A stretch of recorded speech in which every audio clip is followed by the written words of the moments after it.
Well, folks, Orangina gave the commencement speech at West Point. He wore his Make America Great hat because the military isn't really nonpartisan and they don't really enforce rules. Yeah.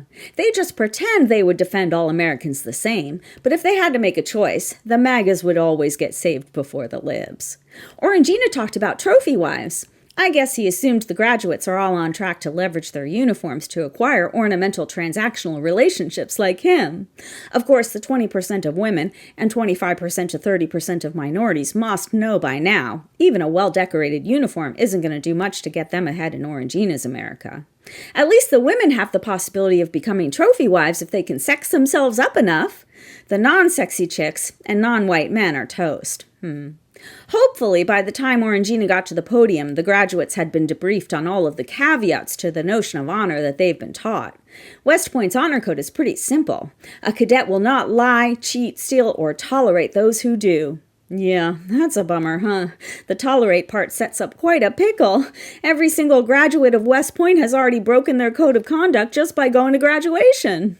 I wonder what it feels like to have submitted yourself to strict rigor and conditioning, to have pushed your body to the limits, and to have molded yourself to fit a narrow code of conduct that's supposed to reflect only the highest ideals, only to be lectured by a diapered, depraved, draft-dodging, lying, cheating, stealing, bullying, badgering numbskull who called folks who devoted their lives to military service suckers and losers.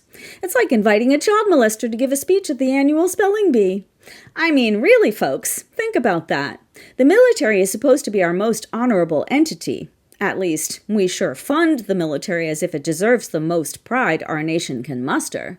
But even the military can't stand on principle. Even the folks who literally devote their lives fighting forces that would harm us can't stop America's allegiance to a monster mediocre man. If you ever wondered if the military was just a formal representation of patriarchy gone awry, well, I think its capitulation to the Orange Savior proves it. Every single West Point graduate just learned that every single principle and standard they've learned is optional.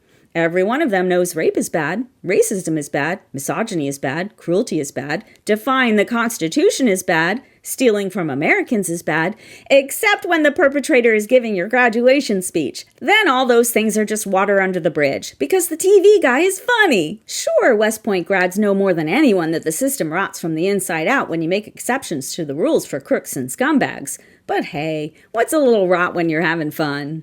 If the Orange Savior does it, just laugh it off and assume the victims had it coming.